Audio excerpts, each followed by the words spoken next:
কে জানে ওই টাকা আবার কোথায় চলে গেল। ওইটার জন্য যদি আমার ইবাদত কবুল না হয়, তাদের চিন্তা এমন ছিল। চিন্তা করেন। তো ব্যবসায়ী ভাইরা কিন্তু আরও বড় ক্ষতির মধ্যে আছেন। যদি মাপে কম দেন, রিজিক হারাম হয়ে যাবে।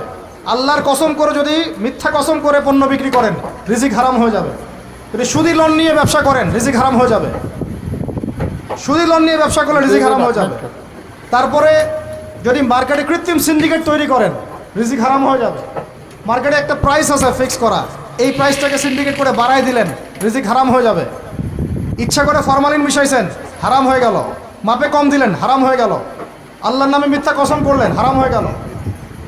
শুধু তাই না, এই ব্যবসায়ীদের, অসাধু ব্যবসায়ীদের কারণে আল্লাহর পক্ষ থেকে ওই জাতির উপর একটা আযাব নেমে আসে। এই আযাবের নাম হচ্ছে দুর্ভিক্ষ। কি আযাব বলেন? দিন দিন আস্তে আস্তে ওই দিকে যাবে, যদি না আমরা সংশোধন হই। আল্লাহ পাক আমাদেরকে সংশোধিত হওয়ার তৌফিক দান করেন। মানে অর্থনৈতিক জীবনে আমার ওই চেতনা থাকা চাই যে আল্লাহ আমাকে দেখছেন। আমি মাপে কম দিতে পারবো না, কারণ আল্লাহ আমাকে দেখছেন। আমি সুদের টাকাটা নিতে পারবো না, পকেটে ঢুকাইতে পারবো না, কারণ বলেন আল্লাহ আমাকে দেখছেন। আমি মানুষকে মিথ্যা কথা বলে এইটা পণ্য বিক্রি করতে পারবো না, কারণ আল্লাহ আমাকে দেখছেন। ব্যাস এই কনসিয়াসনেসটা